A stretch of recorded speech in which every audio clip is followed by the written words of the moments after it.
Bonjour à toutes et à tous, bienvenue sur Soldats du Salut, bienvenue dans une nouvelle méditation, toujours le long de la lettre de Jacques. Et aujourd'hui, nous allons voir le verset 26 du chapitre 1, où Jacques nous dit la chose suivante: si quelqu'un se considère comme un homme religieux, alors qu'il ne tient pas sa langue en bride, eh bien il se trompe lui-même, sa religion est futile.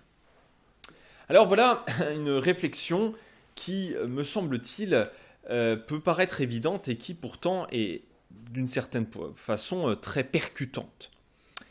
Je voudrais tout d'abord faire un tout petit point. Nous sommes ici dans les deux derniers versets, donc 26 et 27, du chapitre 1, et en fait nous allons voir une transition entre le chapitre 1 qui parle beaucoup de notre relation à Dieu, et notamment à sa parole, et puis le reste du chapitre qui est plutôt notre relation aux autres. Voilà. Et nous sommes en fait, tout simplement dans cette transition, tout simplement le lien entre la parole et les actes. Au fond, tout simplement, il faut qu'on arrive à maintenir un équilibre entre l'horizontalité, si vous voulez, donc nos rapports les uns avec les autres, et notre rapport avec Dieu. Et c'est important de commencer dans notre rapport avec Dieu, parce que sinon, eh bien, nous sombrons dans une espèce de pure horizontalité, c'est-à-dire que finalement, on devient esclave du monde, tout simplement, et on a besoin d'abord d'être au point dans notre relation avec Dieu. C'est pour ça que, bien tout simplement, nous sommes invités à un chemin de sainteté, loin des souillures du monde. L'homme, cela peut-être vous surprendra certains, est profondément un être religieux. Religieux au sens où, depuis la nuit des temps, l'homme a eu tendance à vénérer les choses de ce monde. Des choses, ça peut être évidemment plein de choses différentes. J'ai pas besoin, on n'est pas ici dans un cours de religion. C'est plutôt quelque chose de naturel. L'athéisme est d'ailleurs dans l'histoire humaine plutôt une exception. Et aujourd'hui, nous sommes dans ce qu'on pourrait appeler une certaine forme de multiculturalisme. Chacun son Dieu, chacun sa route, chacun son option. Mais de manière générale, la religion est vue comme quelque chose qui permet d'élever l'homme jusqu'à Dieu. Et le christianisme est dans un schéma complètement inverse. Et d'ailleurs, c'est assez, j'ai envie de dire, unique dans le christianisme, puisque dans le christianisme, c'est Dieu qui descend vers l'homme. Et cette descente est accomplie évidemment en Jésus-Christ. Et donc c'est à l'inverse de la religion.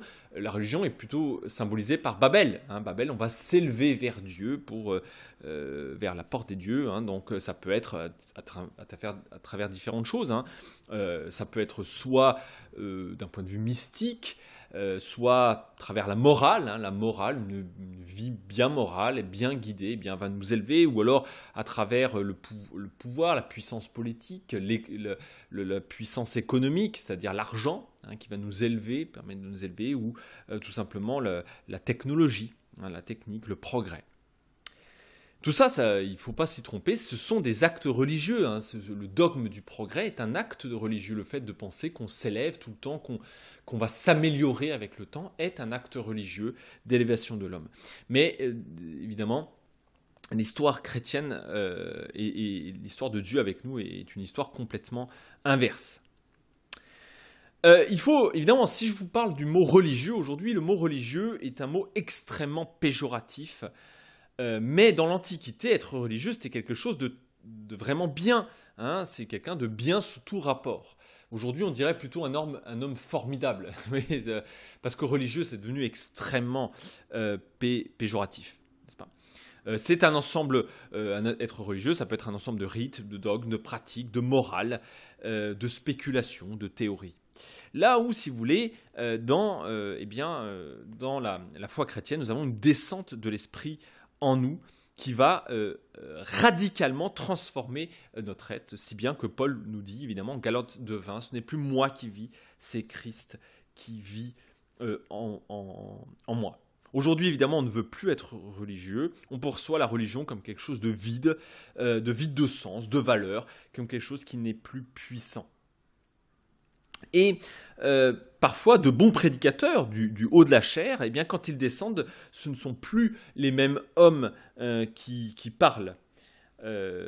Et c'est intéressant que souvent, des prédicateurs eh bien, veulent que l'évangile ait un effet sur le monde entier, mais nient qu'il puisse avoir un effet sur soi. Et ça, c'est profondément quelque chose de religieux au sens mauvais du terme. Là, si on peut utiliser le mot religieux comme quelque chose qui ne va pas avoir d'effet sur notre vie.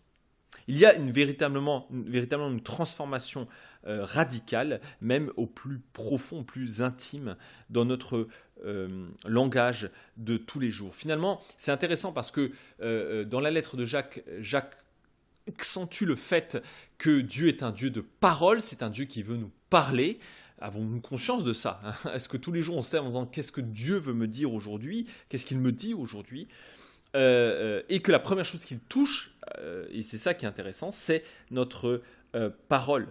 C'est en fait, de faire attention, de discipliner notre parole, est un combat contre le moi, contre cette volonté de rester indépendant, cette opposition à la parole de Dieu.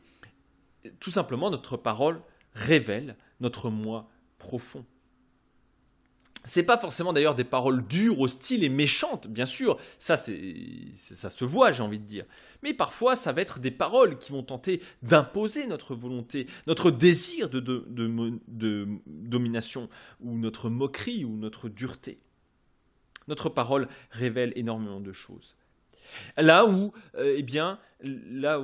nous sommes plutôt appelés à plonger nos regards dans la loi de liberté, c'est-à-dire dans l'abaissement du Christ, de considérer les autres comme supérieurs à nous-mêmes, que notre parole relève les fruits de l'esprit, de douceur, de tempérance et de joie.